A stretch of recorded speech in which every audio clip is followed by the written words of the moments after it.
Halo sahabatku. Selamat datang kembali di channel Cerita Momo.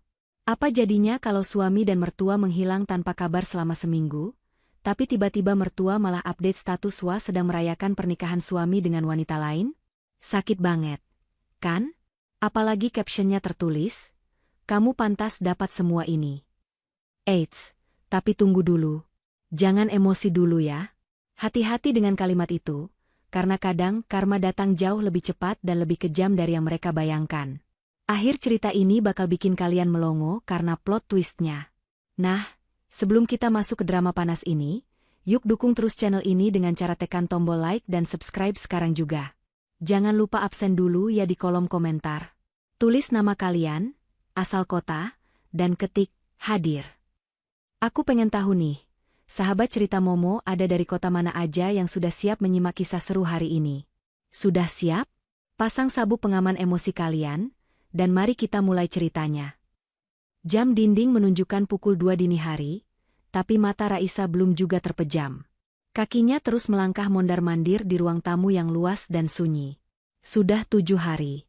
7 hari tanpa kabar, 7 hari tanpa suara, 7 hari penuh kecemasan yang mencekik leher. Suaminya, Fadil, dan ibu mertuanya, Bu Yanti, pamit seminggu yang lalu. Katanya ada urusan mendesak soal tanah warisan di kampung halaman Bu Yanti yang harus segera diurus. Raisa ingin ikut, tapi Fadil melarang dengan alasan perjalanan akan melelahkan dan membosankan. Raisa yang penurut akhirnya setuju, membekali mereka dengan uang saku yang tidak sedikit dan doa keselamatan. Tapi sejak hari kedua, ponsel keduanya mati total. "Ya Allah, lindungi Mas Fadil dan Ibu," bisik Raisa dengan suara bergetar.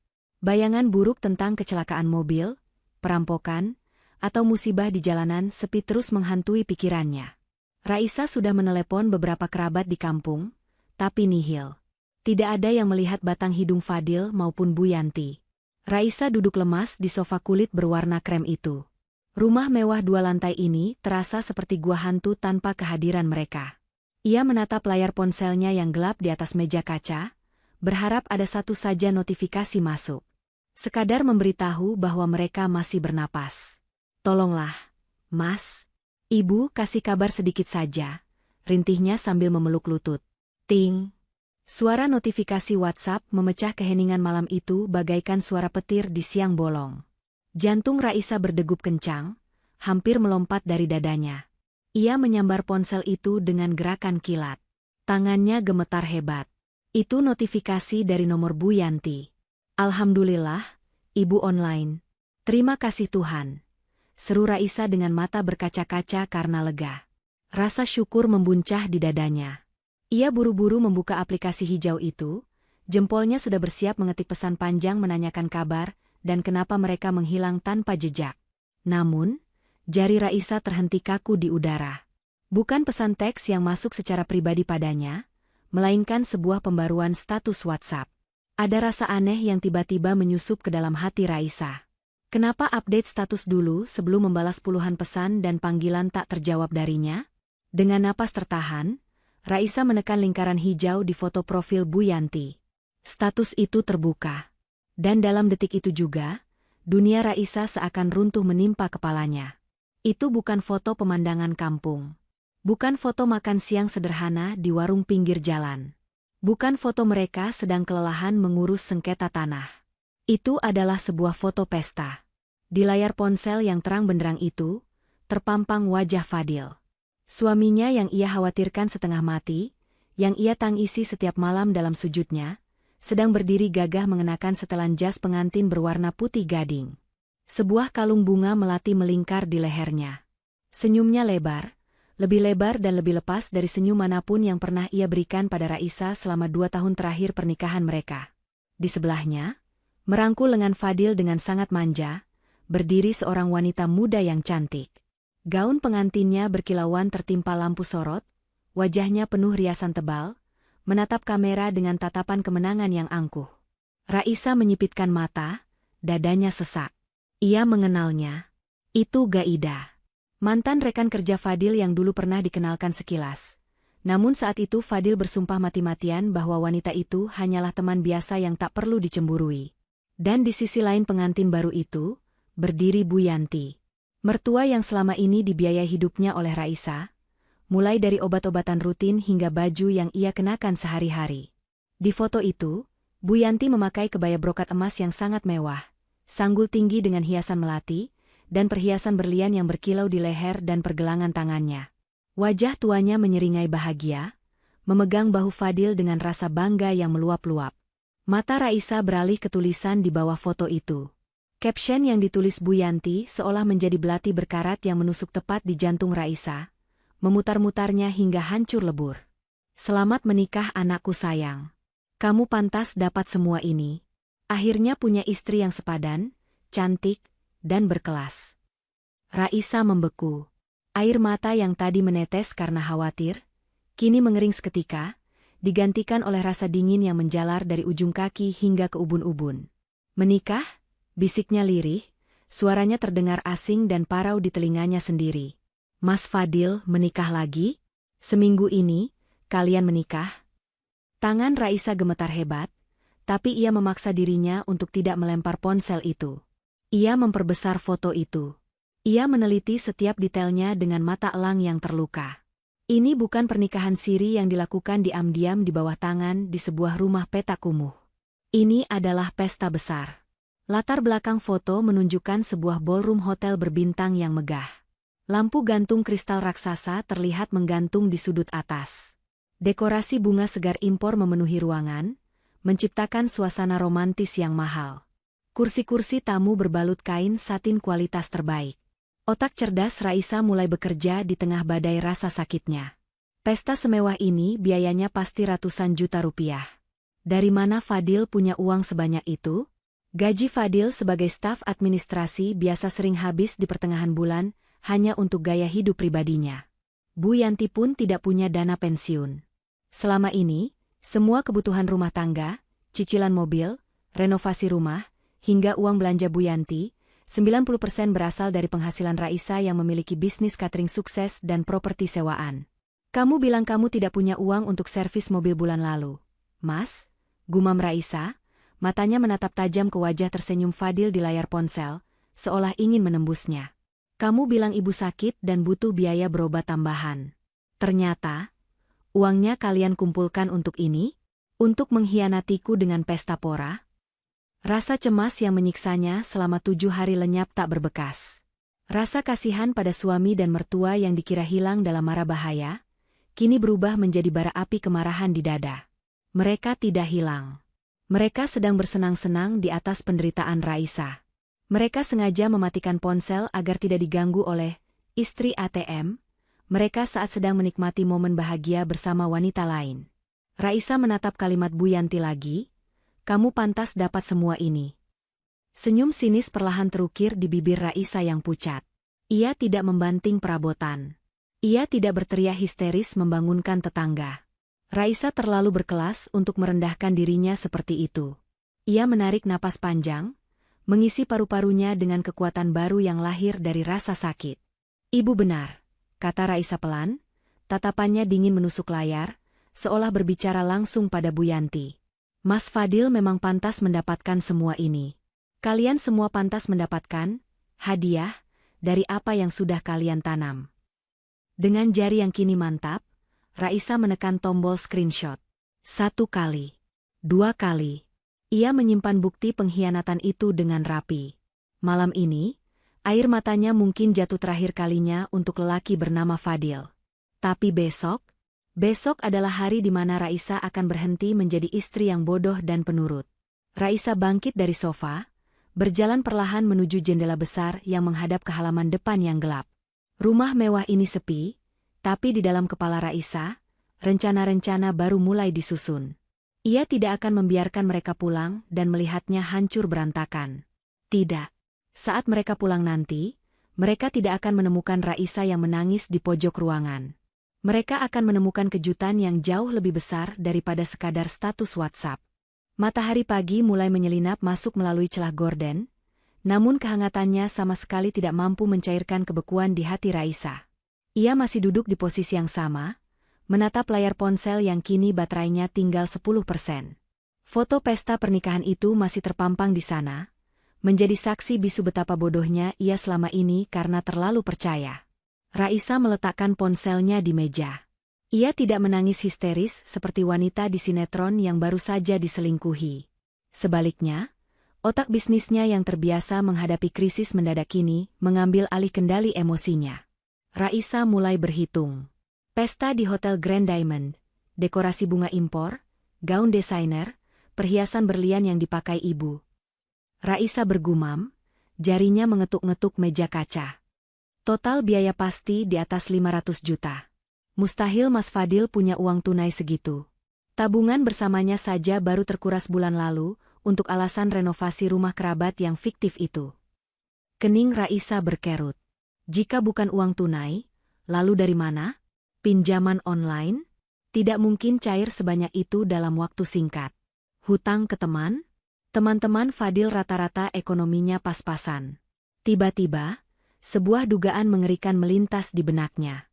Jantung Raisa berdegup kencang, bukan karena sedih, tapi karena firasat buruk tentang aset yang selama ini ia jaga. Raisa bangkit berdiri, langkahnya tegas menuju ruang kerja Fadil di lantai bawah. Ruangan itu biasanya adalah wilayah terlarang bagi Raisa.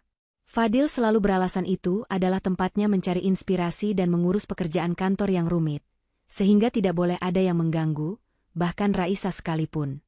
Dulu, Raisa menghormati privasi itu sebagai bentuk dukungan istri solehah. Tapi hari ini, kata, privasi, sudah tidak berlaku lagi. Pintu ruangan itu terkunci. Tentu saja, Raisa tidak kehilangan akal. Ia pergi ke dapur, mengambil kotak peralatan, dan kembali dengan sebuah obeng pipih. Dengan keahlian yang ia pelajari dari internet saat kunci kamar mandi macet dulu, Raisa mencoba membongkar gagang pintu itu. Tidak butuh waktu lama, bunyi klik terdengar. Pintu terbuka. Aroma rokok dan pengap langsung menyergap hidung Raisa. Ruangan itu berantakan. Kertas-kertas berserakan di meja, asbak penuh puntung rokok yang tidak dibuang. Namun, mata Raisa langsung tertuju pada satu benda di sudut ruangan. Sebuah brankas besi kecil yang tertanam di dinding, tersembunyi di balik lukisan abstrak murahan. Itu adalah tempat Fadil menyimpan dokumen-dokumen penting, termasuk surat-surat berharga keluarga. Raisa tahu kombinasi angkanya. Tanggal pernikahan mereka. Sungguh ironis jika Fadil masih menggunakan tanggal itu sementara ia baru saja merayakan pernikahan baru dengan wanita lain. Jari-jari Raisa menekan tombol angka dengan cepat. Bip, bip, bip. Lampu indikator berubah hijau. Pintu brankas terbuka. Raisa menahan napas saat ia mulai memeriksa isinya. Ada beberapa map dokumen asuransi, akta kelahiran, dan buku nikah mereka yang kini rasanya ingin ia bakar. Namun, tangan Raisa meraba bagian paling belakang, tempat di mana sebuah map tebal berwarna biru seharusnya berada. Kosong. Raisa menarik semua isi brankas keluar, menjatuhkannya ke lantai, dan memeriksa ulang dengan panik. Nihil. Map biru itu tidak ada. Map itu berisi sertifikat hak milik, SHM, rumah mewah yang mereka tempati ini. Memang, secara hukum, tanah dan bangunan asli rumah ini adalah warisan dari orang tua Fadil. Namun, saat mereka menikah, bangunan aslinya sudah tua dan hampir roboh. Raisalah yang mengeluarkan uang tabungan pribadinya miliaran rupiah untuk merubuhkan bangunan lama dan membangun istana megah 2 lantai ini. Raisa jugalah yang mengisi seluruh perabotan di dalamnya. Kesepakatan lisan mereka dulu, rumah ini adalah aset bersama demi masa depan anak-anak mereka kelak. Meskipun Fadil selalu menunda-nunda untuk membalik nama sertifikat itu menjadi nama berdua dengan alasan birokrasi yang ribet. Mas Fadil, desis Raisa, tangannya mengepal hingga kuku-kukunya memutih. Jangan bilang kamu. Dugaannya semakin kuat. Fadil pasti membawa sertifikat itu. Dan satu-satunya alasan seseorang membawa sertifikat tanah asli saat pergi berhari-hari tanpa kabar adalah untuk menjaminkannya. Raisa merasa mual. Rumah ini adalah hasil keringatnya. Bagaimana bisa Fadil dan Bu Yanti tega mempertaruhkan tempat berteduh ini hanya demi sebuah pesta pamer untuk gundik itu? Raisa harus memastikan dugaannya. Ia tidak bisa bertindak gegabah hanya berdasarkan asumsi. Ia butuh bukti konkret. Ia teringat pada Sinta, sahabat kuliahnya yang kini menjabat sebagai kepala cabang di salah satu bank swasta ternama di kota ini. Fadil pernah beberapa kali membual ingin mengajukan pinjaman usaha ke bank tempat Sinta bekerja, meskipun selalu ditolak karena rekam jejak kredit Fadil yang buruk. Raisa menyambar ponselnya lagi. Pukul 7 pagi. Sinta pasti sudah bangun. Nada sambung terdengar 3 kali sebelum suara riang Sinta menyapa di seberang sana. Halo, Bu Bos Catering. Tumben telepon pagi-pagi? Mau traktir sarapan ya? Canda Sinta. Raisa berusaha mengatur napasnya agar terdengar normal, namun getaran kemarahan dalam suaranya sulit disembunyikan. Sin, aku butuh bantuanmu. Penting dan mendesak. Ini soal Mas Fadil. Hening sejenak di seberang sana. Nada suara Sinta langsung berubah serius. Kenapa dengan suamimu? Sa? Ada masalah? Mas Fadil dan ibu mertuaku menghilang seminggu ini. Tapi tadi malam aku tahu mereka ternyata sedang menikah lagi di luar kota. Pesta besar, Sin. Mewah sekali. Jelas Raisa cepat, tanpa basa-basi. Apa? Gila. Kurang ajar banget. Teriak Sinta kaget. Simpan dulu marahnya, Sin. Aku butuh kamu cek sesuatu. Sertifikat rumahku hilang dari brankas. Aku curiga Mas Fadil menjaminkannya. Kamu punya akses untuk cek by checking atau data agunan di bank-bank jaringanmu, kan? Tolong bantu aku cari tahu. Apakah nama Fadil Arya Setia baru saja mengajukan pinjaman besar dalam bulan-bulan terakhir ini? Ya ampun, Sa, kalau sertifikat itu sampai dia gadaikan. Suara Sinta terdengar khawatir. Oke, kirimkan nik dan data lengkap Fadil sekarang. Aku akan coba cek lewat sistem dan kontak teman-temanku di asosiasi bank. Beri aku waktu 1 jam. Terima kasih, Sin. Aku tunggu kabarnya. Raisa menutup telepon. 1 jam itu terasa seperti seabad bagi Raisa. Ia menghabiskan waktu dengan mengelilingi rumah. Ia menyentuh dinding marmer ruang tamu, mengusap sofa bludru yang ia pesan khusus dari luar negeri, dan menatap lampu gantung kristal yang ia beli dari hasil lelang. Setiap sudut rumah ini ada jejak kerja kerasnya. Rasanya tidak rela jika semua ini harus lenyap, karena kebodohan lelaki yang tidak tahu diri. Tepat 50 menit kemudian, ponsel Raisa berdering. Nama Sinta muncul di layar. Raisa segera mengangkatnya. Halo, Sin. Bagaimana?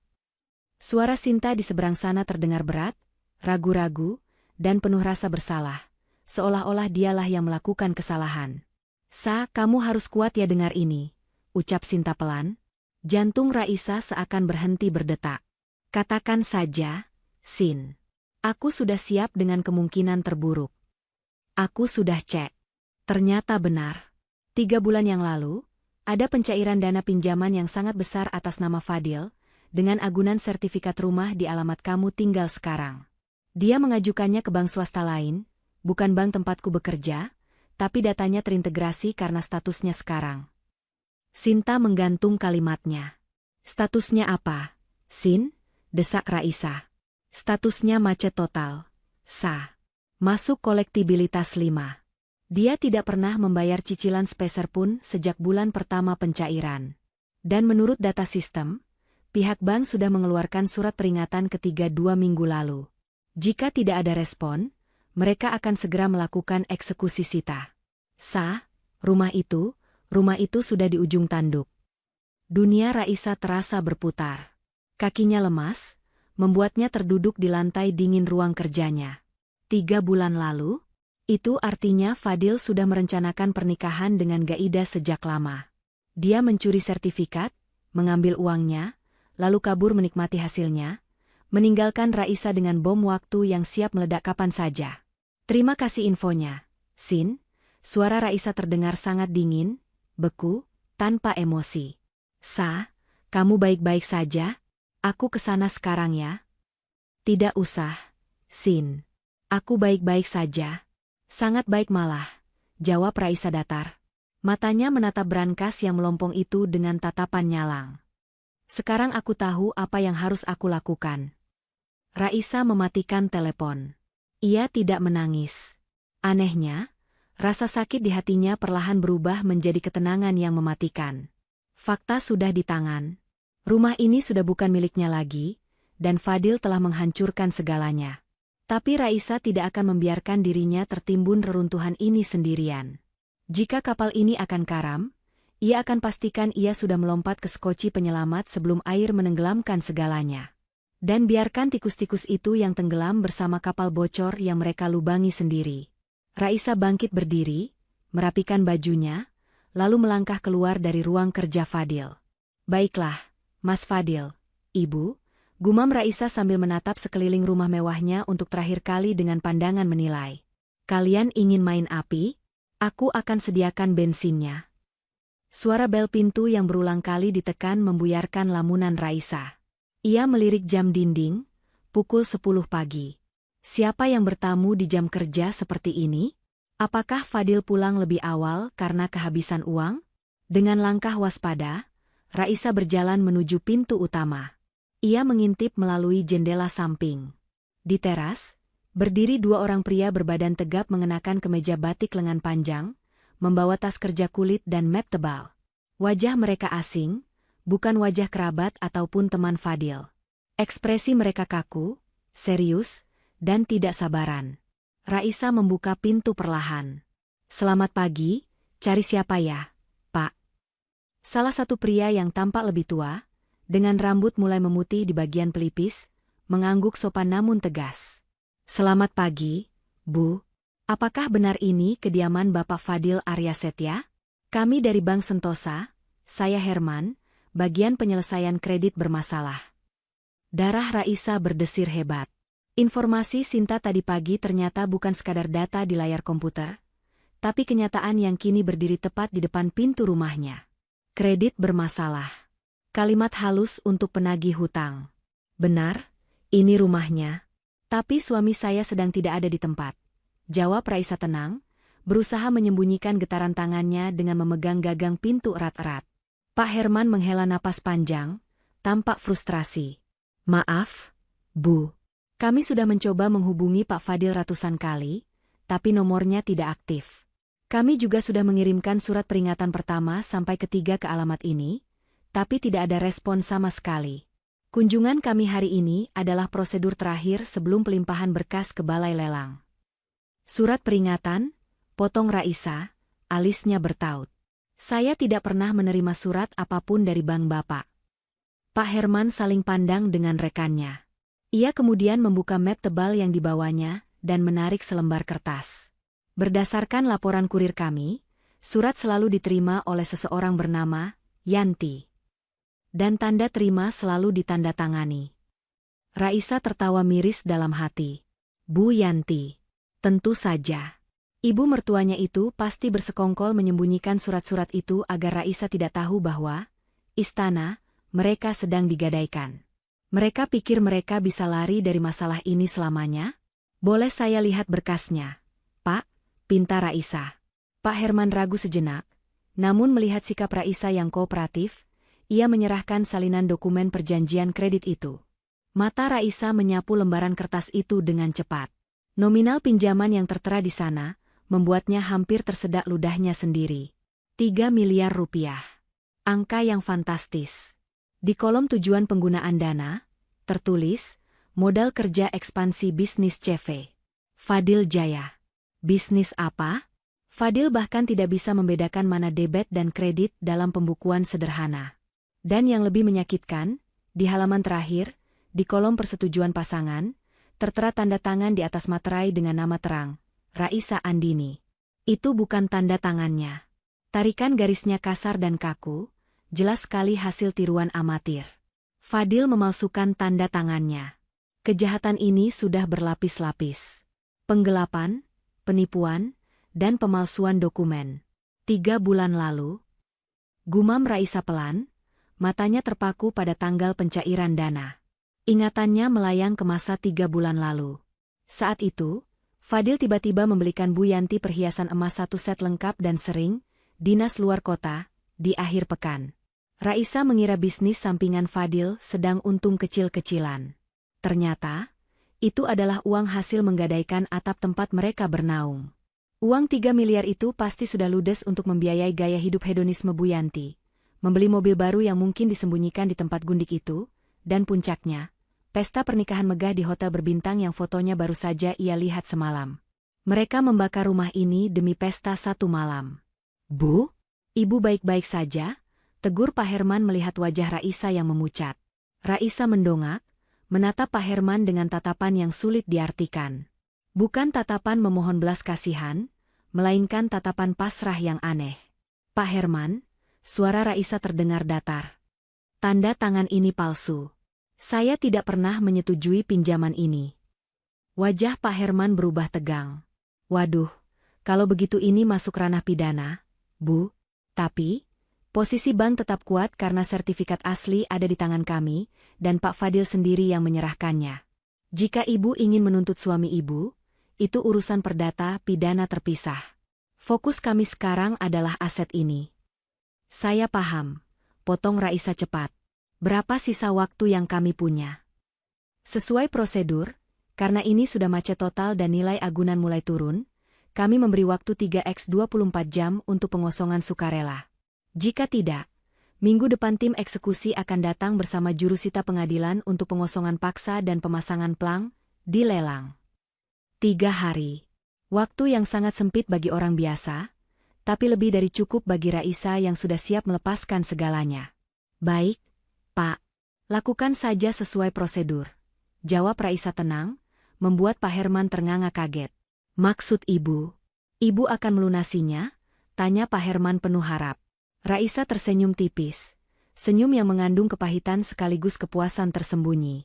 Tidak, Pak. Saya tidak punya uang sebanyak itu. Dan saya tidak berniat membayar hutang yang tidak pernah saya nikmati uangnya. Silakan Bapak proses lelangnya. Silakan pasang plang segelnya. Kalau perlu, ratakan saja sekalian untuk proyek baru. Pak Herman menatap Raisa seolah ia adalah wanita gila. Biasanya, nasabah akan menangis, memohon perpanjangan waktu, atau marah-marah. Tapi wanita di hadapannya ini justru mempersilakan rumah mewahnya diambil dengan sukarela. Tapi, Bu, ini rumah mewah. Sayang sekali kalau dilelang murah.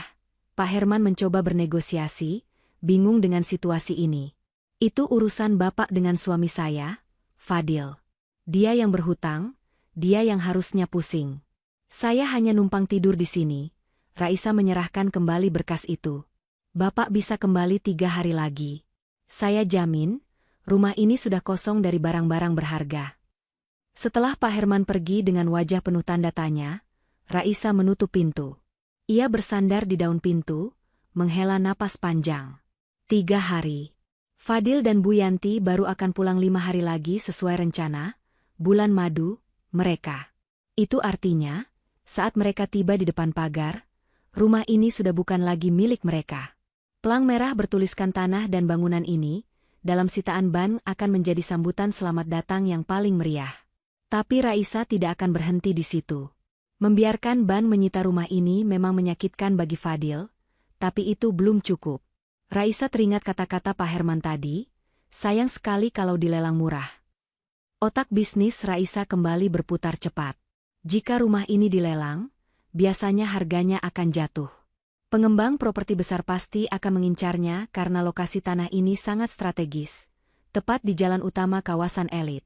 Raisa mengambil ponselnya, mencari sebuah kontak lama. Bukan pengacara, bukan polisi, tapi Pak Surya, seorang pengusaha properti senior yang pernah menjadi mentor bisnisnya dulu.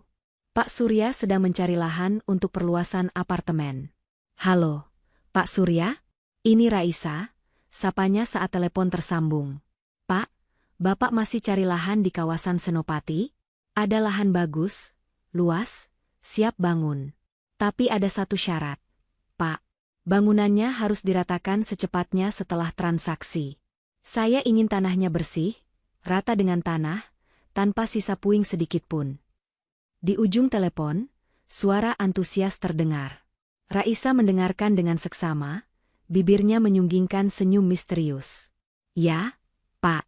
Saya bisa bantu Bapak memenangkan lelangnya lewat jalur dalam bank karena saya kenal kepala cabangnya.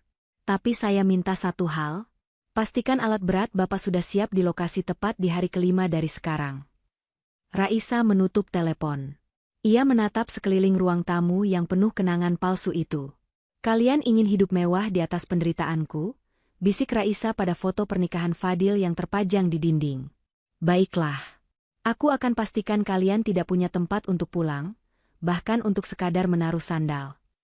Langkah pertama balas dendam Raisa dimulai sekarang, evakuasi aset. Ia tidak akan meninggalkan satu sendok pun untuk Fadil, Bu Yanti, maupun Gaida. Mobil, perhiasan, baju-baju bermerek yang ia belikan untuk Fadil, elektronik, sofa, bahkan gorden mahal yang menggantung itu, semuanya dibeli dengan uang Raisa. Dan semuanya akan ia angkut keluar. Raisa segera menelepon jasa pindahan profesional. Halo? Saya butuh 3 truk besar dan 10 orang krewu packing. Sekarang juga. Ya, saya mau pindahan total. Rumah ini harus kosong melompong sebelum matahari terbenam besok. Suara lakban yang ditarik panjang dan bunyi kardus yang ditumpuk menjadi satu-satunya musik yang mengisi rumah mewah itu sepanjang hari. 3 truk besar berwarna kuning terparkir memenuhi halaman depan, membuat beberapa tetangga komplek mengintip penasaran dari balik pagar mereka. Namun, Raisa tidak peduli. Ia berdiri di tengah ruang tamu bak seorang jenderal perang, memegang daftar inventaris di tangannya, memberikan instruksi tegas kepada 10 orang kru pindahan yang bekerja secepat kilat. Hati-hati dengan sofa kulit itu, jangan sampai tergores. Bungkus dengan bubble wrap 3 lapis, perintah Raisa sambil menunjuk sofa Chesterfield impor yang dulu ia beli seharga puluhan juta. Siap, Bu, sahut kepala kru. Lemari kaca di sudut sana, kosongkan isinya dulu. Semua kristal Swarovski itu masukkan ke kotak khusus yang ada busanya. Jangan ada satupun yang retak. Lanjutnya, Raisa tidak main-main. Ia benar-benar melakukan pembersihan total. Sesuai prinsip hukum dan keadilan versinya, ia hanya mengambil apa yang dibeli dengan uangnya sendiri. Sayangnya bagi Fadil, hampir 99% isi rumah ini adalah uang Raisa. Mulai dari televisi layar datar 65 inci di ruang keluarga, sound system canggih, kulkas 2 pintu, mesin cuci, hingga gorden sutra yang menggantung megah di jendela, semuanya diangkut. Raisa bahkan memerintahkan kru untuk mencopot AC di setiap kamar. Ia tidak rela udara dingin yang nyaman itu dinikmati oleh pengkhianat. Saat Raisa melangkah masuk ke kamar utama, kamar yang dulu menjadi saksi bisu pernikahannya dengan Fadil, ia merasakan sedikit nyeri di dada. Namun, nyeri itu segera hilang saat ia melihat lemari pakaian Fadil yang terbuka. Baju-baju kerja, jas, dan sepatu bermerek berjejer rapi. Raisa tersenyum sinis. Semua itu ia yang membelikan. Pak, tolong angkut semua isi lemari ini. Masukkan ke kotak bertuliskan, donasi, kata Raisa dingin pada salah satu pekerja. Kecuali kaos-kaos oblong yang sudah bolong dan celana pendek kusam itu. Tinggalkan saja di lantai. Di kamar tamu yang ditempati Bu Yanti, Raisa lebih tega lagi. Ia memerintahkan pekerja untuk mengangkut tempat tidur spring bed kualitas hotel bintang 5 yang ia beli khusus agar punggung mertuanya tidak sakit. Sebagai gantinya, Raisa membiarkan dipan kayu tua reot yang penuh rayap, kasur asli Bu Yanti dari kampung sebelum dibawa ke sini, tetap berada di sana. Biarkan ibu merasakan nostalgia masa lalunya, gumam Raisa sambil menutup pintu kamar itu. Di tengah kesibukan itu, ponsel Raisa bergetar di saku celana jeansnya. Nama, suamiku, muncul di layar.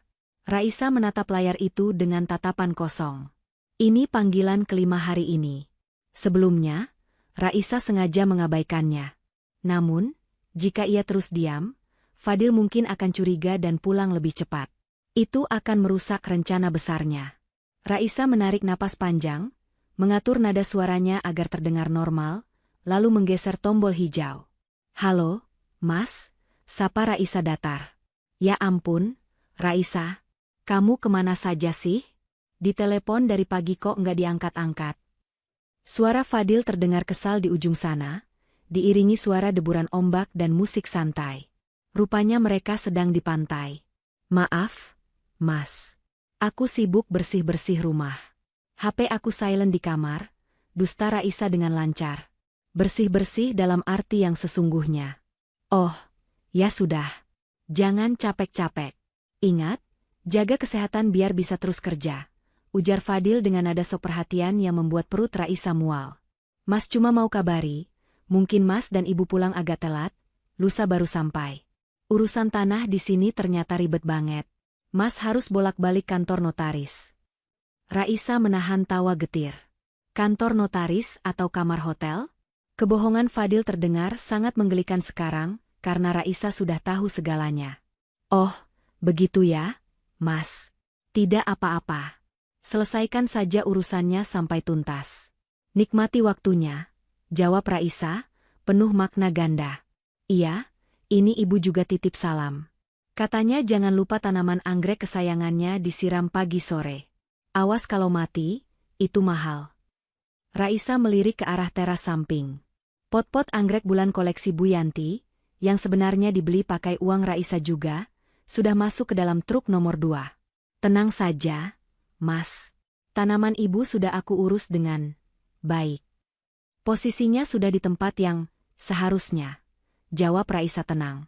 Baguslah kalau kamu mengerti. Kamu memang istri yang bisa diandalkan. Ya sudah, Mas mau lanjut rapat dulu dengan pengacara desa. Assalamualaikum. Waalaikumsalam. Sambungan terputus. Raisa membayangkan wajah Fadil yang tersenyum puas, merasa berhasil membohongi istrinya yang ia anggap bodoh. Fadil pasti sedang menertawakan Raisa bersama Gaida, membanggakan betapa mudahnya ia mengendalikan situasi. Nikmatilah tawamu sekarang, Mas, batin Raisa. Karena lusa, kamu akan lupa caranya tersenyum.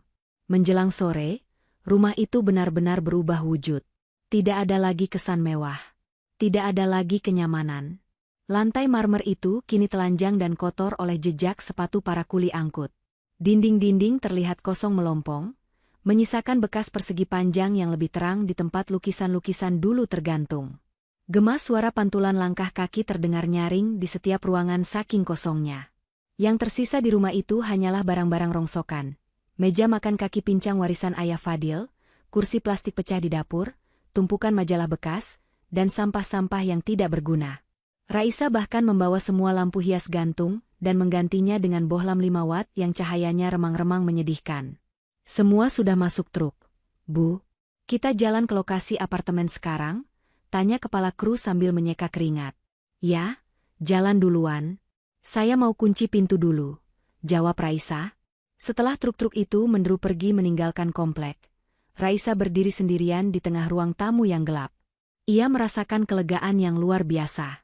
Beban berat seolah terangkat dari pundaknya bersamaan dengan perginya barang-barang itu. Rumah ini bukan lagi rumahnya.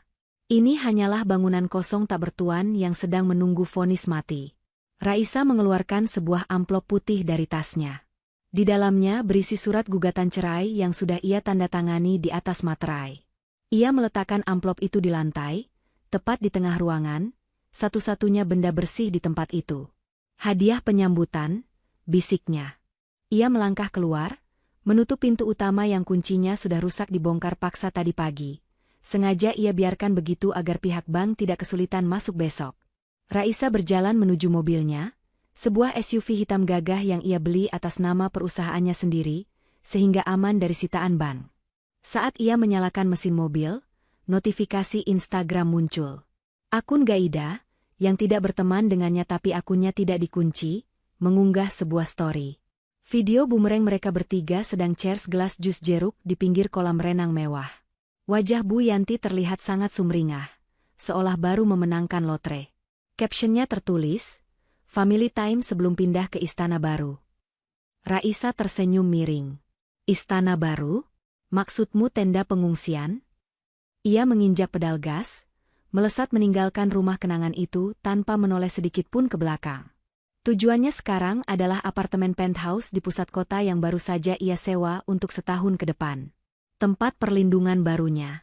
Tempat di mana ia akan menonton pertunjukan kehancuran Fadil dari kursi VIP. Sementara itu, bom waktu terus berdetak. Besok adalah hari di mana Pak Surya dan tim lelang ban akan bergerak. Dan lusa-lusa adalah hari di mana drama sesungguhnya akan dimulai. Diam itu emas, pikir Raisa. Tapi pembalasan yang disiapkan dalam diam adalah berlian. Keras, tajam, dan tak terhancurkan. Sinar matahari pagi menembus dinding kaca apartemen penthouse di lantai 25 itu, menyapa wajah Raisa yang sedang menikmati secangkir kopi hitam tanpa gula. Pemandangan kota Jakarta dari ketinggian tampak begitu kecil dan tenang, berbanding terbalik dengan badai yang sedang ia ciptakan di bawah sana. Ini adalah pagi pertama Raisa di tempat barunya. Tidak ada lagi teriakan Bu Yanti yang mengeluh soal masakan kurang asin. Tidak ada lagi tumpukan baju kotor Fadil yang berserakan di lantai. Yang ada hanya ketenangan yang mahal. Apartemen ini ia sewa dengan uang hasil kerja kerasnya sendiri, uang yang untungnya selalu ia pisahkan dari rekening bersama yang kini sudah dikuras habis oleh suaminya. Ponsel di meja bergetar. Nama Pak Herman, petugas bank, muncul di layar. "Halo, selamat pagi, Pak Herman," sapa Raisa dengan nada santai, seolah sedang berbicara dengan teman lama. "Selamat pagi, Bu Raisa. Maaf mengganggu waktunya." Suara Pak Herman terdengar lebih hormat dibandingkan pertemuan pertama mereka. "Saya hanya ingin mengabarkan update terbaru mengenai aset di Jalan Senopati." Raisa meletakkan cangkir kopinya perlahan. "Silakan, Pak. Bagaimana perkembangannya?" Sesuai prediksi Ibu, proses lelang eksekusi berjalan sangat cepat.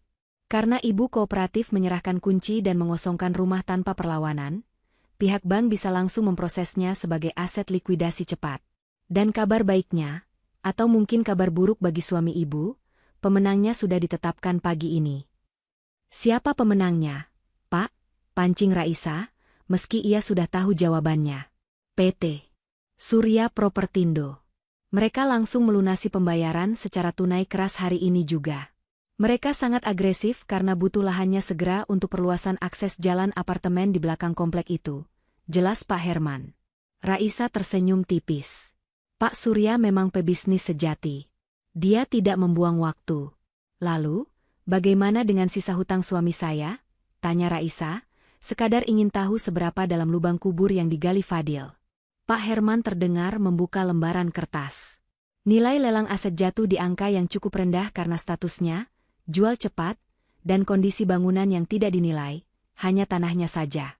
Hasil penjualan itu hanya cukup menutup pokok hutang, bunga berjalan, dan denda keterlambatan yang sudah menumpuk. Sisa kelebihan dananya, nyaris nol, Bu. Bahkan Pak Fadil masih punya tunggakan biaya administrasi lelang yang harus ditanggung pribadi. "Bagus," gumam Raisa pelan. "Artinya dia kembali ke titik nol." "Maaf, Bu." "Ah, tidak, Pak. Terima kasih informasinya. Jadi, kapan serah terima fisiknya?" "Hari ini juga pihak legal PT Surya Propertindo akan mengambil alih. Mereka bilang alat berat sudah standby di gudang dekat sana. Mereka tidak mau menunda karena izin konstruksi mereka sudah keluar.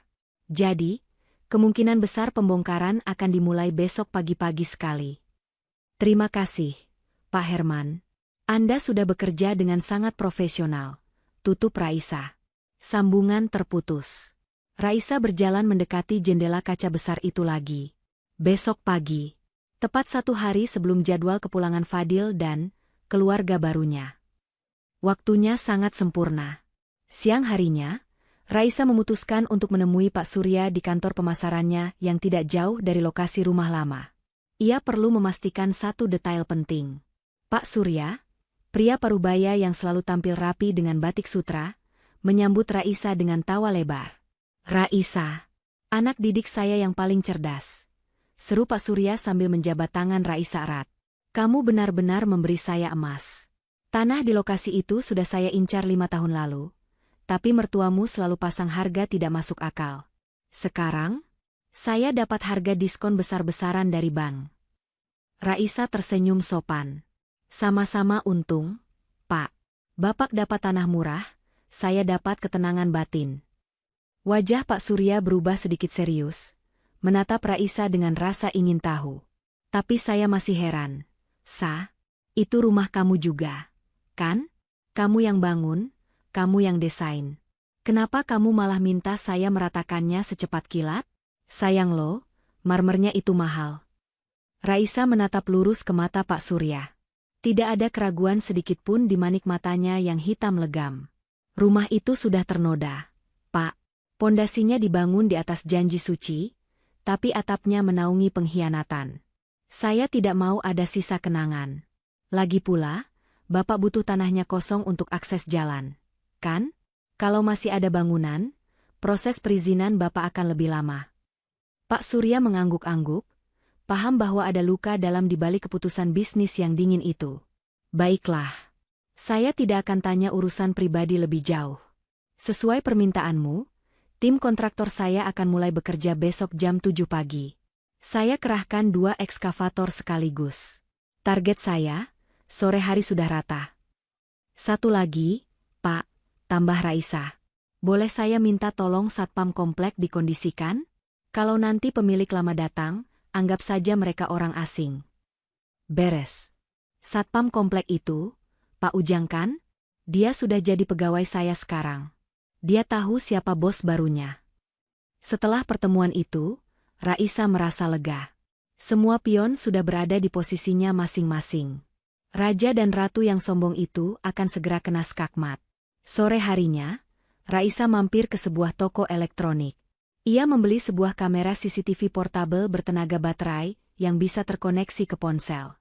Ia kemudian menyetir mobilnya menuju komplek perumahan lamanya. Suasana komplek cukup sepi.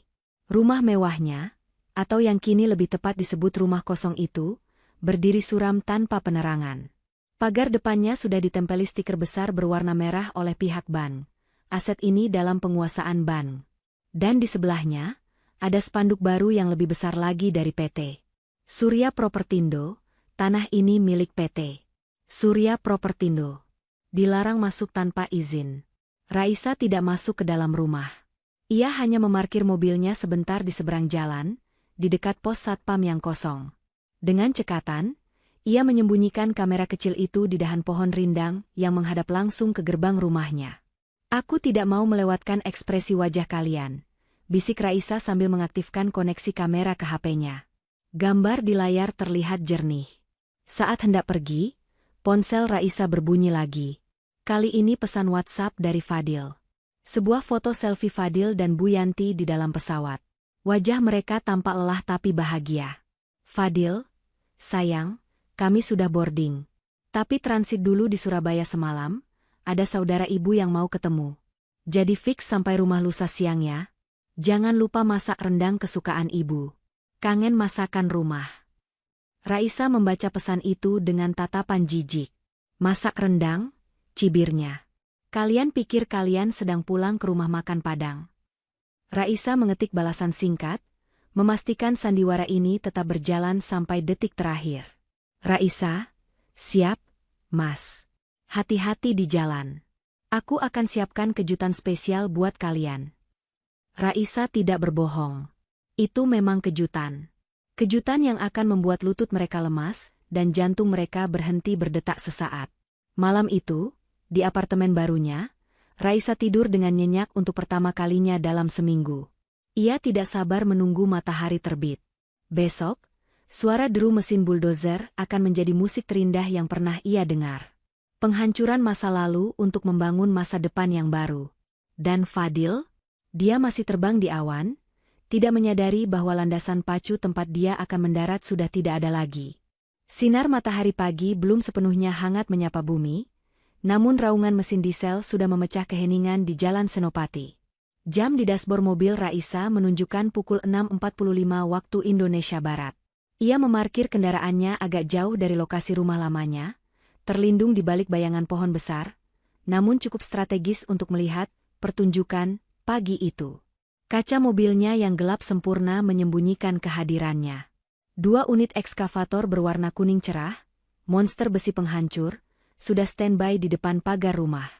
Beberapa pekerja berseragam rompi oranye bertuliskan PT Surya Propertindo, tampak sibuk memasang garis pembatas keamanan agar warga yang lewat tidak mendekat. Pak Ujang, satpam komplek, terlihat sibuk mengatur lalu lintas pagi yang mulai ramai, sesekali menjawab pertanyaan tetangga yang penasaran. Mau diapain itu rumah Pak Fadil? Jang? Tanya seorang ibu tetangga yang sedang lari pagi. Sudah laku, Bu. Dijual ke pengembang. Mau diratain buat jalan? Jawab Pak Ujang lantang, sesuai skrip yang diberikan Pak Surya. Loh, Pak Fadilnya mana? Kok enggak kelihatan? Wah, kurang tahu saya, Bu. Katanya sih sudah pindah. Kan orang kaya, rumahnya banyak, Celetuk Pak Ujang sambil tertawa kecil. Raisa tersenyum mendengar jawaban cerdas itu dari dalam mobilnya. Tepat pukul 7 teng, operator alat berat mulai menggerakkan tuas kendali. Lengan besi raksasa itu terangkat tinggi ke udara, seolah sedang meregangkan otot sebelum menghantam mangsanya. Brak! Hantaman pertama mendarat telak di pagar beton pilar putih yang dulu dibanggakan Bu Yanti. Pagar itu remuk seketika seperti kerupuk, menyebarkan debu semen ke udara. Suara gemuruh runtuhnya tembok itu membuat jantung Raisa berdesir. Ada rasa ngilu, tapi lebih besar rasa puasnya. Pagar itu adalah batas yang selama ini mengurungnya dalam kepalsuan. Ekskavator terus bergerak maju, rodanya yang besar melindas taman bunga yang dulu dirawat Raisa dengan penuh kasih sayang. Bunga mawar, melati, dan sisa anggrek yang tertinggal, semuanya lenyap terbenam dalam tanah merah yang diaduk-aduk roda besi. Lengan besi itu kini mengarah ke bangunan utama. Sasaran pertamanya adalah balkon kamar tidur utama di lantai 2. Tempat di mana Fadil sering berdiri merokok sambil memandang rendah orang-orang lewat. Duar, baket ekskavator menghantam dinding kaca balkon. Pecahan kaca berhamburan berkilauan ditimpa sinar matahari, jatuh bagaikan hujan kristal yang tajam. Dinding bata di belakangnya menyusul roboh, memperlihatkan bagian dalam kamar yang kini telanjang. Raisa bisa melihat sisa wallpaper motif klasik yang dulu ia pilih sendiri, kini sobek dan terkoyak. Raisa tidak memejamkan mata. Ia memotret momen itu dengan ponselnya. Bukan untuk kenang-kenangan, tapi sebagai bukti bahwa ia telah memenangkan perang ini. Selamat tinggal, kamar penuh dusta, bisik Raisa. Operator alat berat bekerja sangat efisien. Dalam hitungan 1 jam, lantai 2 sudah runtuh separuh. Atap genteng berjatuhan satu persatu, menciptakan suara gaduh yang memekakan telinga. Debu tebal membumbung tinggi, menutupi pandangan sesaat sebelum angin pagi menyapunya pergi. Tetangga-tetangga mulai berkerumun menonton, berbisik-bisik, dan merekam dengan HP mereka. Raisa yakin, video perataan rumah ini akan segera menyebar di grup WhatsApp ibu-ibu komplek. Dan itu bagus. Semakin banyak saksi, semakin malu Fadil nanti. Menjelang siang, giliran lantai 1 yang dihajar. Ruang tamu, tempat Bu Yanti sering memamerkan tas-tas KW-nya kepada teman-teman arisannya, kini hancur lebur. Puing-puing beton menumpuk di mana-mana. Kerangka besi beton yang mencuat keluar tampak seperti tulang belulang monster yang telah mati. Raisa melihat Pak Surya datang sebentar untuk memantau. Pria itu menunjuk-nunjuk sesuatu, memberi instruksi agar pekerja lebih cepat membersihkan puingnya. Truk-truk pengangkut sampah proyek mulai antre masuk, siap membawa sisa-sisa istana Fadil ke tempat pembuangan akhir. Hati Raisa terasa aneh. Dulu, ia bekerja keras pagi siang malam demi membangun tembok-tembok itu. Ia menabung, menahan diri tidak belanja, demi bisa membeli semen terbaik, cat termahal, dan keramik tercantik. Tapi hari ini, ia juga yang menjadi sutradara di balik kehancurannya. Membangun butuh bertahun-tahun, menghancurkan cuma butuh setengah hari, gumam Raisa. Sama seperti kepercayaan. Dibangun bertahun-tahun, hancur hanya karena satu foto di status WA. Pukul 3 sore, pekerjaan itu selesai. Rumah mewah 2 lantai yang megah itu lenyap tak berbekas. Yang tersisa hanyalah hamparan tanah merah yang luas dan rata. Rata seluas mata memandang. Tidak ada lagi pilar, tidak ada lagi atap, tidak ada lagi dinding.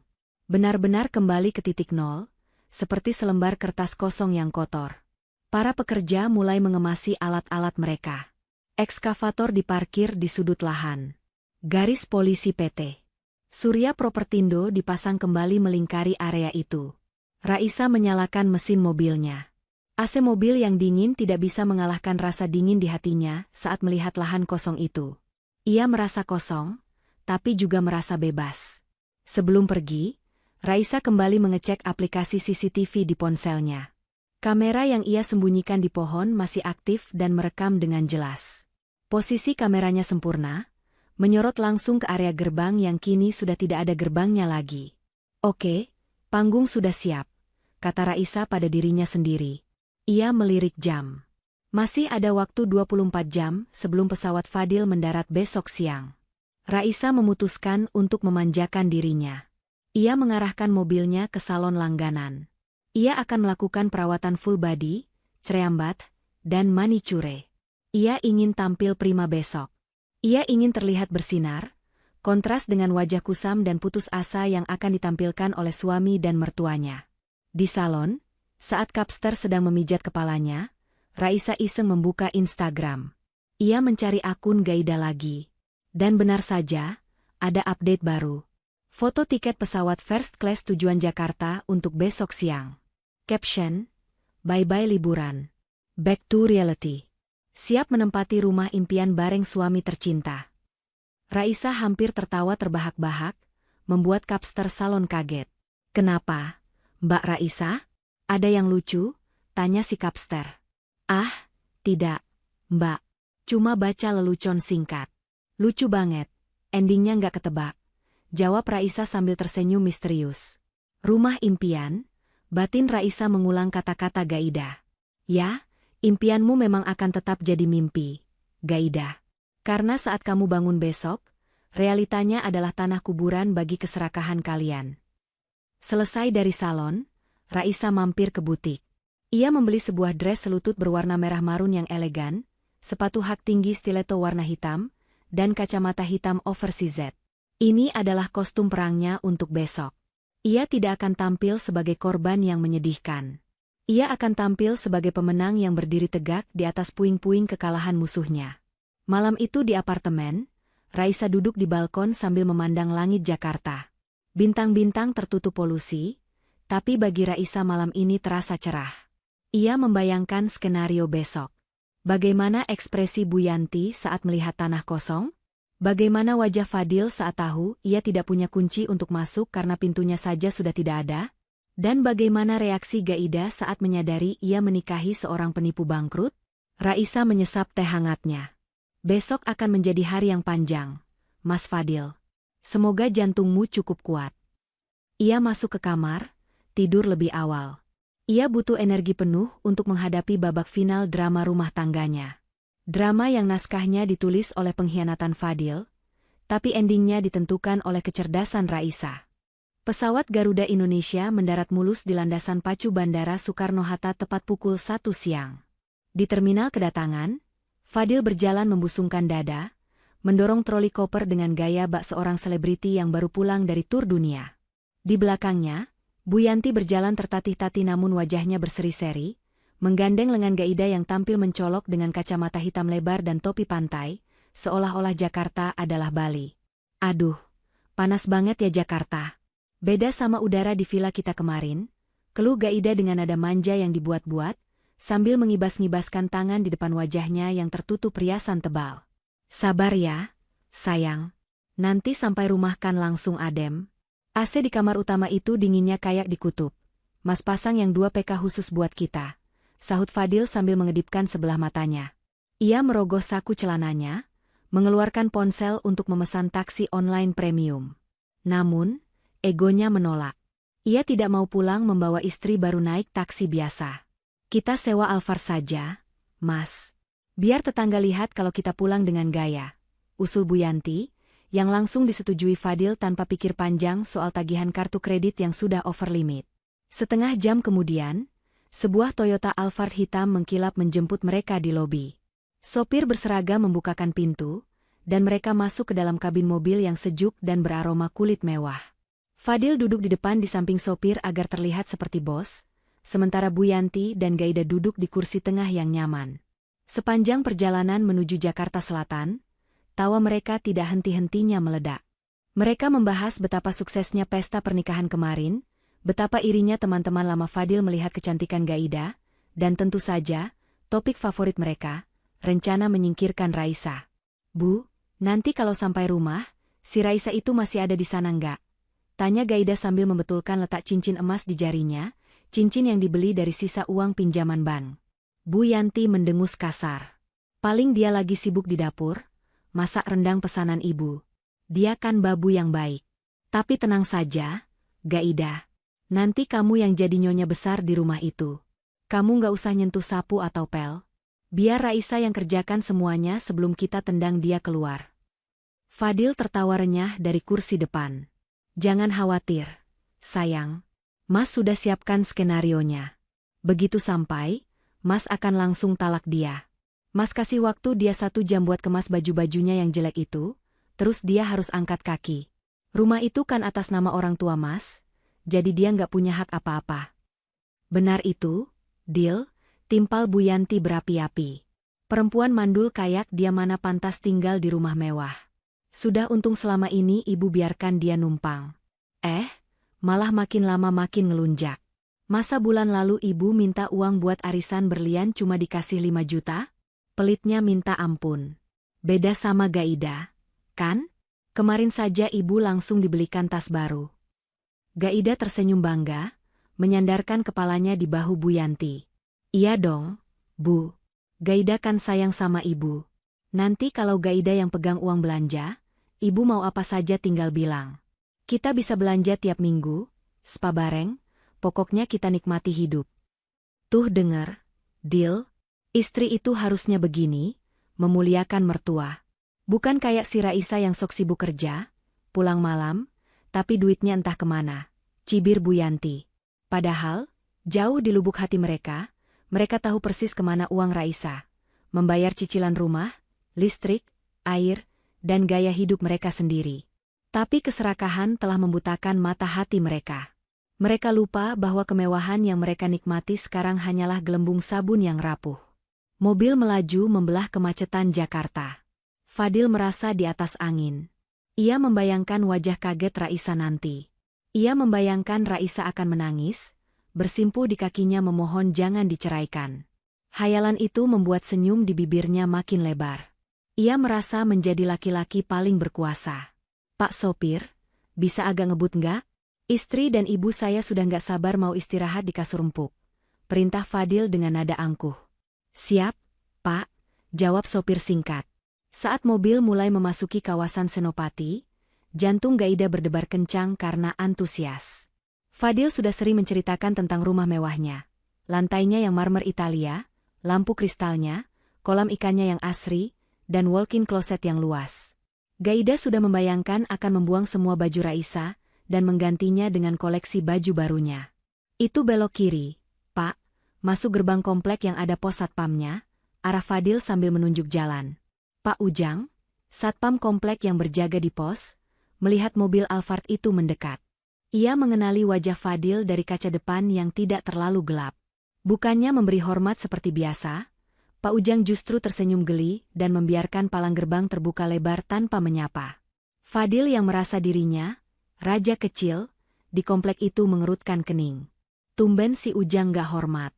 Kurang ajar, nanti aku laporin ke pengelola biar dipecat. Gerutu Fadil. Sudahlah, Mas. Jangan urusin satpam. Aku udah gak sabar lihat rumahnya. Rengek Gaida.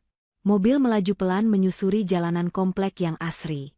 Deretan rumah-rumah gedongan berdiri kokoh di kiri kanan jalan. Nah, itu dia blok kita. Rumah nomor 88, yang pagarnya paling tinggi warna putih, ada pilar gaya Eropanya, kata Fadil penuh kebanggaan, jarinya menunjuk ke arah ujung jalan. Bu Yanti membenarkan posisi duduknya, menyiapkan wajah paling judes untuk menyambut Raisa. Ingat ya, Dil, jangan lembek. Kalau dia nangis, jangan kasihan. Langsung usir. Ibu sudah muak lihat muka sok sucinya itu. Beres, Bu. Tenang saja. Mobil semakin dekat. 50 meter lagi. 30 meter lagi. Namun, ada yang aneh. Fadil menyipitkan matanya. Ia mencari-cari pagar putih tinggi yang biasa menjadi penanda rumahnya. Tapi sejauh mata memandang, di deretan itu hanya ada rumah tetangga sebelah kiri, rumah tetangga sebelah kanan, dan sebuah ruang kosong yang sangat luas di tengah-tengahnya. Loh, kok terang banget? Gumam Fadil bingung. Biasanya pohon mangga besar di halaman depan rumahnya menghalangi pandangan. Tapi sekarang pemandangan terlihat tembus sampai ke tembok pembatas belakang komplek. Mas, rumahnya yang mana sih? Katanya pagar putih, tanya Gaida bingung, kepalanya menengok ke kiri dan ke kanan. Fadil mulai panik. Ia menegakkan punggungnya. Itu, harusnya di situ. Di sebelah rumah Pak RT. Mobil Alphard itu perlahan melambat dan akhirnya berhenti tepat di depan alamat yang dituju, Jalan Senopati Indah nomor 88. Sopir menoleh ke belakang dengan bingung. Maaf, Pak. Sesuai titik map, ini lokasinya. Tapi ini tanah kosong, Pak. Hening. Keheningan yang mencekam menyergap seisi mobil. Tawa riang yang tadi memenuhi kabin lenyap seketika, digantikan oleh suara mesin AC yang berdengung halus. Mata Fadil melotot, nyaris keluar dari kelopaknya. Mulut Bu Yanti ternganga lebar, seolah rahangnya copot. Gaida mematung, kacamata hitamnya melorot ke hidung. Di hadapan mereka, tidak ada pagar pilar putih. Tidak ada bangunan 2 lantai. Tidak ada balkon kaca. Tidak ada garasi. Tidak ada taman bunga. Yang ada hanyalah hamparan tanah merah yang rata, padat, dan bersih. Benar-benar rata dengan tanah. Tidak ada satu bata pun yang berdiri. Hanya ada garis polisi kuning yang melambai-lambai tertiup angin, dan sebuah pelang besar yang tertancap gagah di tengah lahan. Tanah ini milik PT Surya Propertindo, dilarang masuk tanpa izin. Ini. Suara Fadil tercekat di tenggorokan, seperti orang tercekik. Wajahnya yang tadi merah karena sombong, kini berubah pucat pasi seperti mayat. Bu Yanti menggosok-gosok matanya berkali-kali, berharap ini hanya halusinasi akibat jet lag. Tapi pemandangan itu tetap sama. Rumah kebanggaannya, istananya, tempat ia menyimpan semua barang-barang berharganya, telah lenyap di telan bumi. Rumahku. Desis Bu Yanti, suaranya bergetar hebat. Mana rumahku? Teriakan histeris Bu Yanti memecah keheningan siang itu, tapi tidak ada tembok yang memantulkan suaranya. Hanya angin kosong yang menjawab kepulangan sang raja dan ratu yang kini tak bertahta. Pintu mobil Alphard itu terbuka perlahan. Fadil turun dengan langkah gontai, seolah tulang kakinya baru saja dilolosi satu persatu. Matanya nanar menatap hamparan tanah merah di hadapannya. Ia berkedip sekali, 2 kali, berharap pemandangan ini akan berubah kembali menjadi bangunan megah 2 lantai. Namun, nihil. Realita di depannya terlalu keras untuk disangkal. Enggak mungkin, ini enggak mungkin. Gumam Fadil seperti orang meracau. Ia mengeluarkan ponselnya, mengecek aplikasi peta digital. Titik GPS menunjukkan dengan akurat, home. Bu Yanti tidak bisa menahan diri lagi. Ia menghambur keluar dari mobil, tidak peduli gaun pestanya yang mahal terseret di aspal. Ia berlari masuk ke area tanah kosong itu, kakinya terperosok ke dalam tanah merah yang gembur bekas galian ekskavator. Rumahku. Di mana rumahku? Jerit Bu Yanti histeris. Ia berputar-putar di tengah lahan seperti orang gila. Tangannya mengais-ngais tanah, seolah berharap rumahnya hanya terkubur di bawah sana. Lemariku. Emasku. Uang simpananku di bawah kasur. Mana semua? Siapa yang maling rumah segede ini? Gaida turun dari mobil dengan wajah yang sudah tidak karuan. Riasan cantiknya mulai luntur oleh keringat dingin. Ia memandang sepatu hak tingginya yang kini kotor terkena cipratan tanah merah. Mas Fadil, sentak Gaida, suaranya melengking tinggi. Ini maksudnya apa? Kamu bilang kita mau pulang ke istana? Kenapa kamu bawa aku ke lapangan bola begini? Mana rumah mewah yang kamu janjikan? Fadil tidak menjawab. Ia berjalan mendekati sisa reruntuhan pagar tembok yang masih menempel di tanah. Di sana, tertempel sebuah stiker yang sangat familiar, namun selama ini selalu ia hindari untuk dilihat. Logo bank tempat ia menjaminkan sertifikat rumah itu. Darah Fadil berdesir hebat.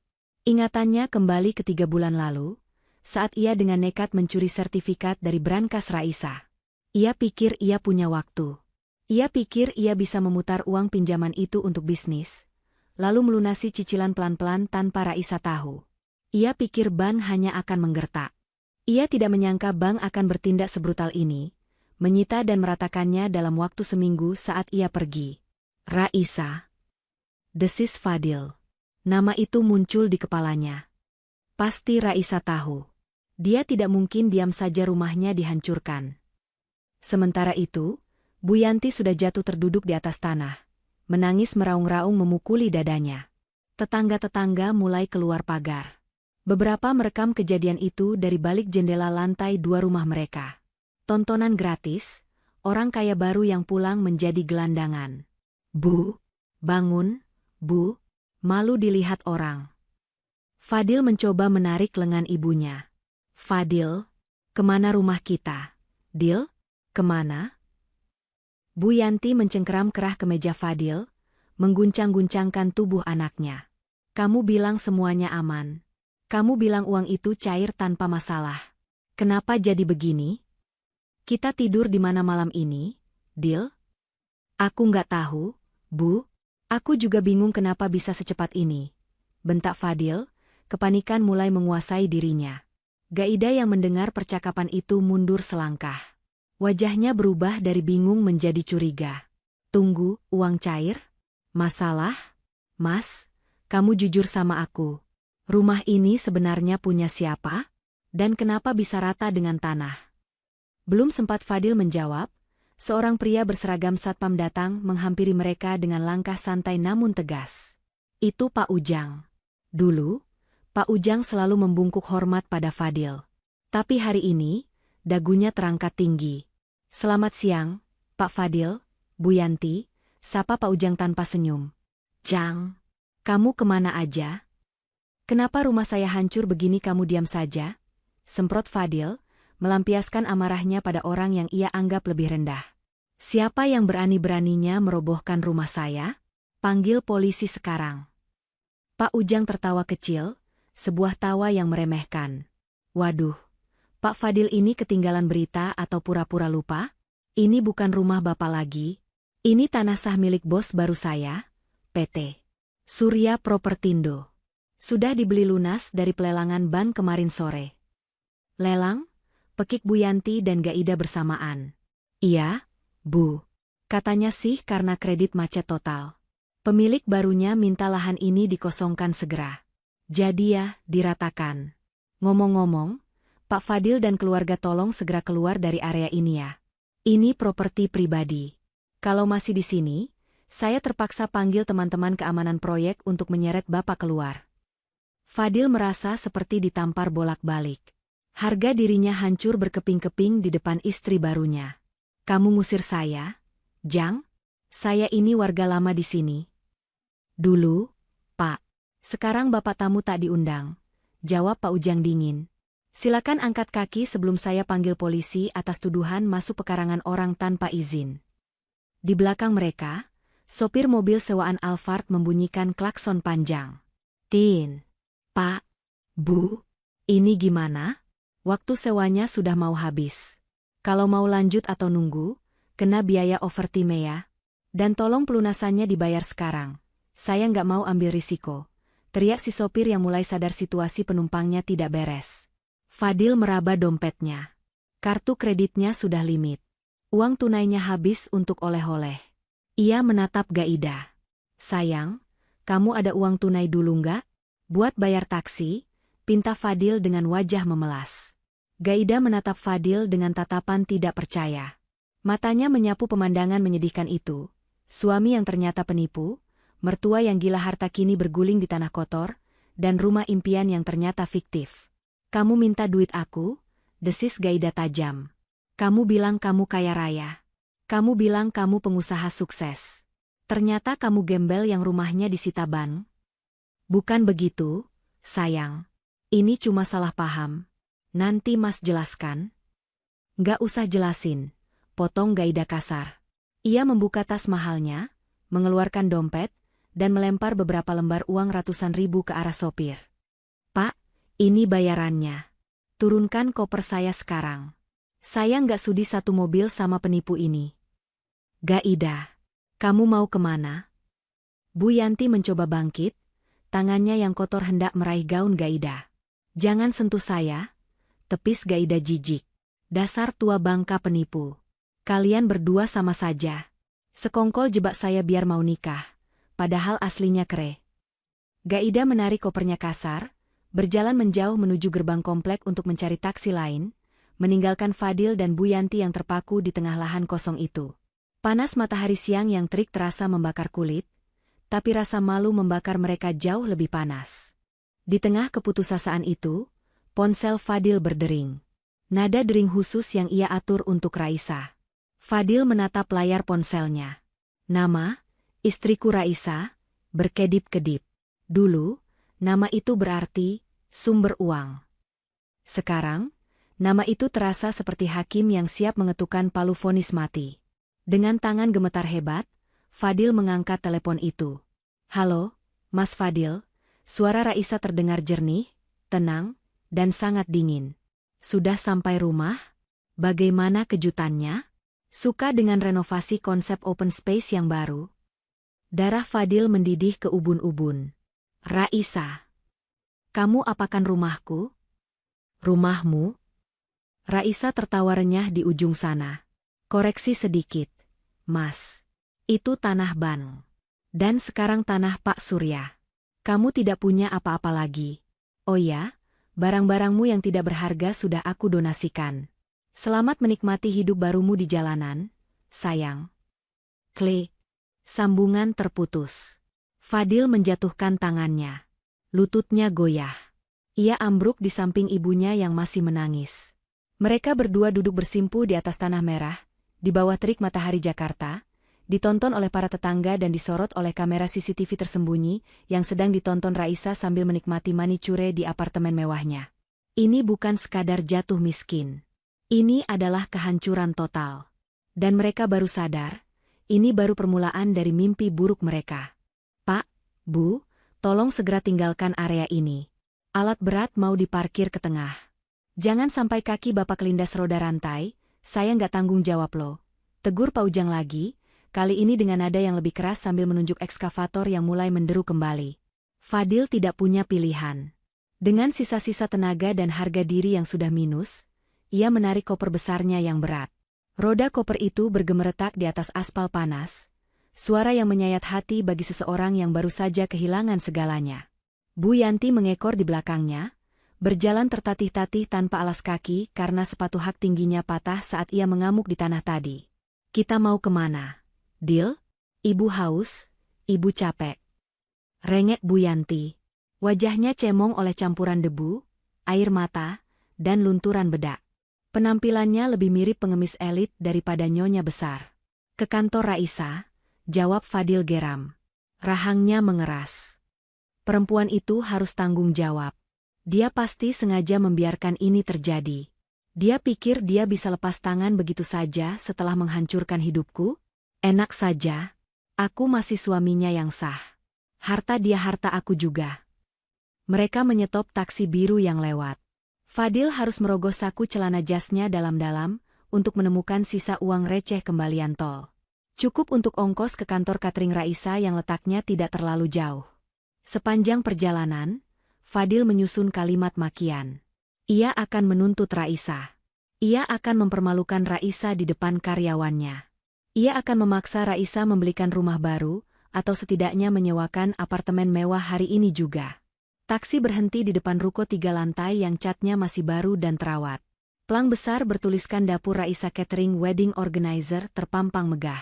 Di parkiran, berjejer mobil-mobil operasional yang bersih. Kontras sekali dengan kondisi Fadil saat ini.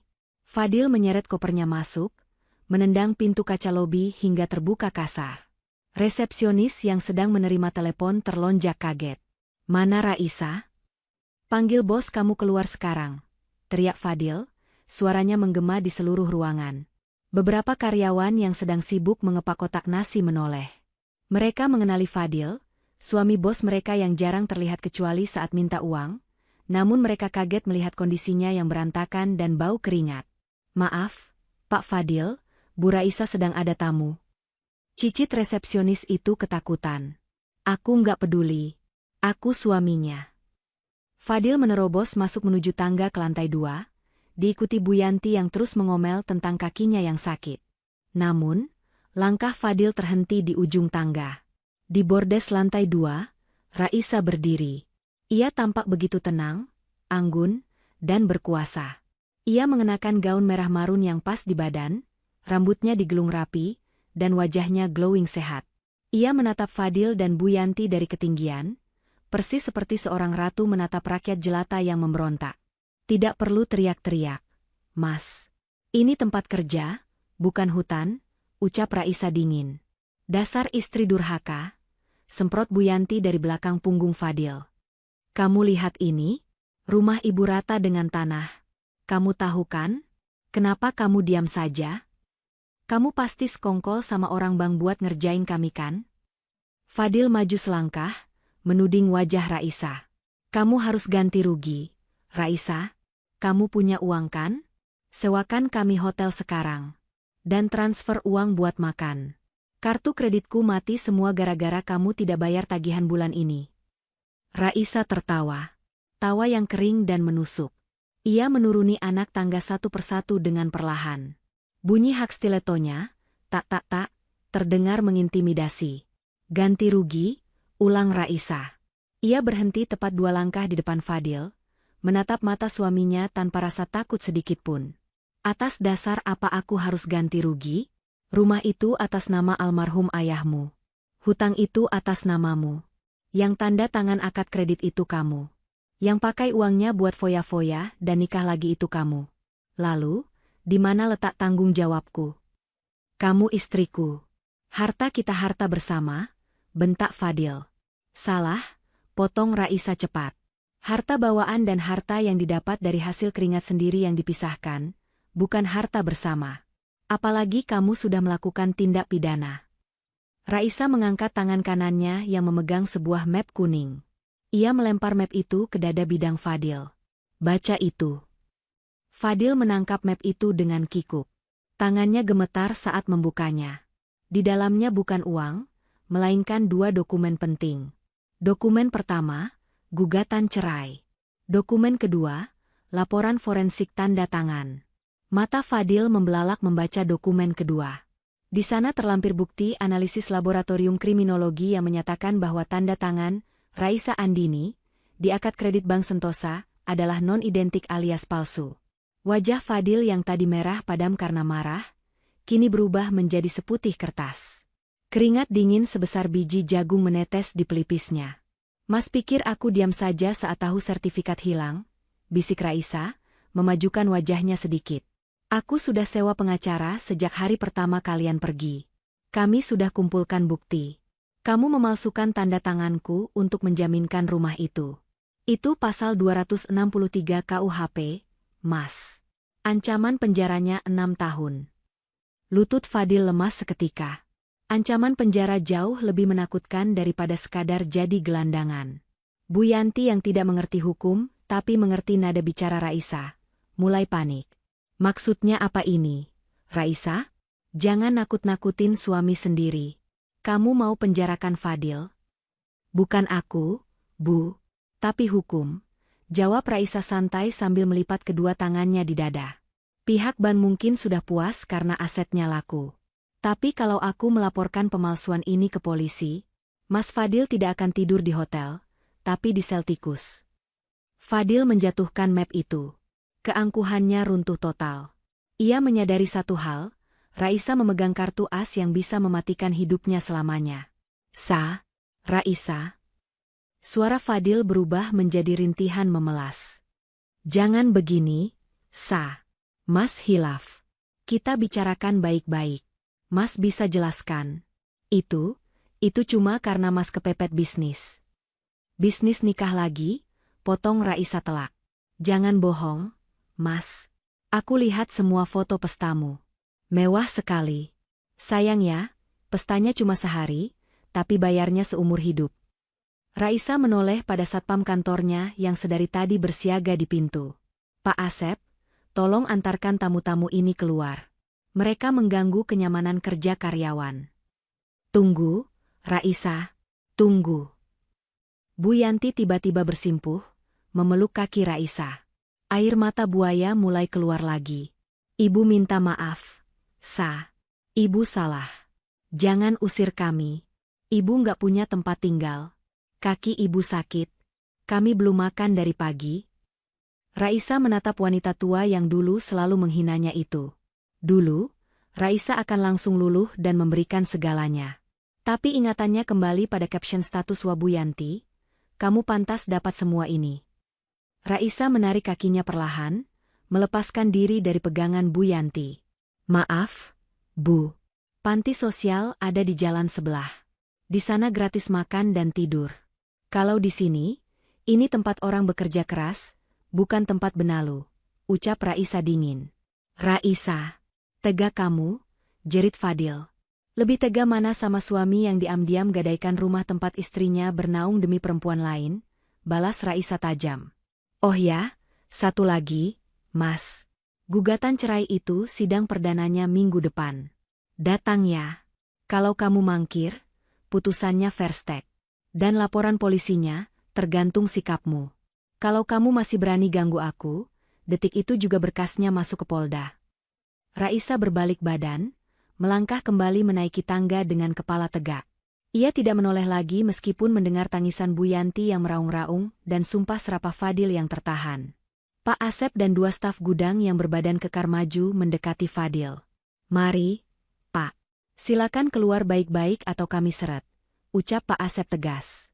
Fadil menatap punggung Raisa yang menjauh. Ia sadar, ia telah kalah telak. Ia tidak hanya kehilangan rumah dan istri yang tulus, tapi ia juga kehilangan kebebasannya. Bayang-bayang penjara kini menghantuinya lebih seram daripada hantu manapun. Dengan langkah terseok, Fadil memapah ibunya keluar dari ruko itu. Matahari sore menyorot mereka tanpa ampun. Di trotoar jalan yang panas, dengan koper besar berisi baju pesta yang tidak berguna, Fadil dan Bu Yanti duduk terdiam. Mobil-mobil mewah berlalu lalang di depan mereka. Orang-orang sibuk dengan urusan mereka. Tidak ada yang peduli pada mantan orang kaya yang kini tidak punya apa-apa selain hutang dan penyesalan. Kita tidur di mana malam ini, Dil? Tanya Bu Yanti lirih, suaranya serak habis menangis. Fadil menatap langit yang mulai jingga. Ia meraba saku jasnya. Kosong. Dompetnya hanya berisi kartu-kartu plastik yang sudah tidak berfungsi. Di emperan toko itu, Bu, tunjuk Fadil pada sebuah toko tutup di seberang jalan. Sampai aku bisa mikir cara buat kabur dari polisi. Malam itu menjadi malam pertama Fadil dan Bu Yanti merasakan dinginnya angin malam Jakarta tanpa selimut tebal dan AC. Sementara di lantai atas rukonya, Raisa menutup tirai jendela, mengunci pintu masa lalunya rapat-rapat, dan tersenyum menyambut masa depan yang sepenuhnya miliknya sendiri. Langit Jakarta sore itu tampak mendung, seolah turut berduka mengiringi nasib dua manusia yang kini duduk termangu di pinggir trotoar, tak jauh dari bekas rumah mewah yang kini hanya tinggal hamparan tanah merah. Sudah 3 hari berlalu sejak pengusiran dramatis dari kantor Raisa. 3 hari yang terasa seperti 3 tahun bagi Fadil dan Bu Yanti. Koper besar berisi baju pesta dan jas pengantin yang dulu mereka banggakan, kini menjadi beban berat yang harus mereka seret ke sana kemari. Uang receh sisa kembalian taksi sudah habis untuk membeli roti tawar dan air mineral gelas. Penampilan mereka sungguh mengenaskan. Jas mahal Fadil sudah kusut, kotor, dan bau apek karena dipakai tidur di emperan ruko kosong. Wajah Bu Yanti yang dulu selalu glowing perawatan klinik mahal, kini kusam, berminyak, dan penuh bentol gigitan nyamuk. Tidak ada lagi wibawa, tidak ada lagi kesombongan. Dil, ibu lapar, rintih Bu Yanti, suaranya serak dan lemah. Ia memegang perutnya yang perih. Mana janjimu? Katanya mau bawa ibu makan enak? Katanya Gaida kaya. Mendengar nama Gaida disebut, amarah Fadil kembali mendidih. Sejak insiden di tanah kosong itu, nomor Gaida tidak bisa dihubungi. Semua akun media sosial Fadil telah diblokir. Istri barunya itu lenyap bak ditelan bumi, membawa serta cincin kawin berlian yang dibeli Fadil dengan kartu kredit, yang tagihannya kini mencekik lehernya. Fadil mencoba menyalakan ponselnya yang baterainya tinggal 1%. Ada satu pesan masuk dari nomor asing. Sebuah video. Fadil membukanya dengan tangan gemetar. Di layar retak itu, muncul wajah Gaida. Dia sedang berada di dalam sebuah mobil sport cup terbuka, duduk di samping seorang pria tua botak berkalung emas besar. Hai, Mas Fadil mantan suamiku yang miskin, ucap Gaida di video itu sambil tertawa renyah. Makasih ya buat liburannya kemarin. Sayang banget ternyata kamu cuma OKB, orang kaya baru, palsu. Oh ya, jangan cari aku. Aku sudah dapat sponsor baru yang real rich, bukan penipu kredit macet kayak kamu. Bye loser. Video berakhir. Layar ponsel Fadil mati total karena kehabisan daya. Arg. Fadil berteriak frustrasi, membanting ponsel matinya ke trotoar hingga hancur berkeping-keping. "Kenapa, Dil? Gaida bilang apa?" tanya Bu Yanti panik. "Dia pergi, Bu. Dia cuma manfaatin aku. Dia bawa lari perhiasan." Fadil menjambak rambutnya sendiri. "Kita habis, Bu. Benar-benar habis." Di tengah keputusasaan itu, sebuah mobil SUV hitam berhenti perlahan tepat di depan mereka. Kaca jendela belakang turun perlahan. Hembusan udara sejuk dari AC mobil menyeruak keluar, menerpa wajah Fadil dan Bu Yanti yang berkeringat. Di dalam mobil, duduk Raisa. Ia tampak segar, wangi, dan sangat berkelas dengan kacamata hitamnya. Ia tidak menatap mereka dengan kemarahan, melainkan dengan tatapan datar, tatapan seseorang yang melihat orang asing yang tidak penting. "Raisa," seru Bu Yanti. Harapan tiba-tiba muncul di matanya. Ia merangkak mendekati pintu mobil, tidak peduli lututnya lecet terkena aspal. "Sa, tolong Ibu, Sa. Ibu tahu kamu anak baik. Kamu pasti nggak tega lihat Ibu kayak gini. Bawa Ibu pulang, Nak. Ibu janji akan jadi mertua yang baik." Fadil ikut berdiri, matanya berkaca-kaca. "Sa, tolonglah. Aku hilaf. Cabut laporan polisinya. Aku janji akan kerja apa saja buat bayar hutang ke kamu.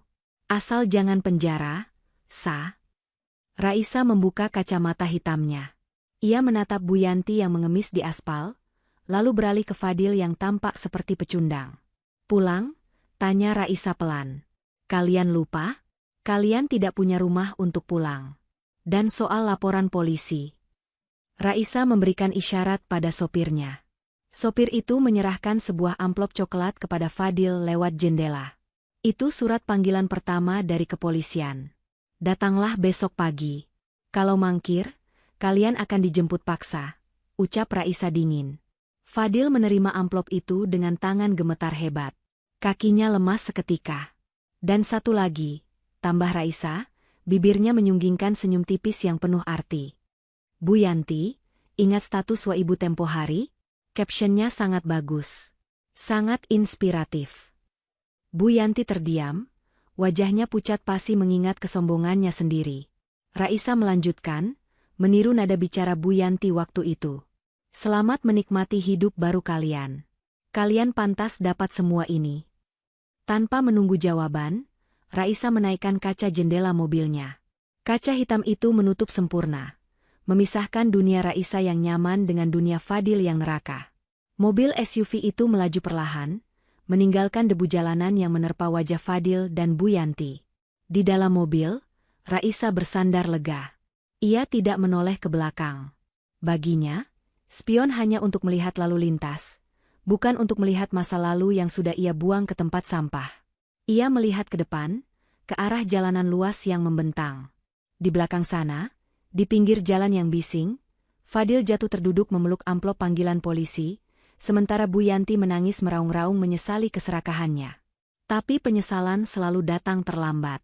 Rumah mewah itu sudah rata, harta sudah ludes, dan orang yang tulus mencintai mereka sudah pergi selamanya. Mereka telah menukar berlian dengan batu kali, dan kini batu itu yang menghantam kepala mereka sendiri. Raisa tersenyum. "Hari ini cerah sekali, Tama." Pesan moral singkat. Hargai ketulusan, jangan pernah menyia-nyiakan pasangan yang tulus berjuang bersamamu dari nol demi kesenangan sesaat. Jangan serakah, keserakahan dan gaya hidup palsu hanya akan membawamu pada kehancuran yang nyata. Karma itu nyata. Berhati-hatilah dalam berucap dan bertindak menyakiti orang lain, karena apa yang kamu tanam, itulah yang akan kamu tuai, bahkan bisa lebih menyakitkan.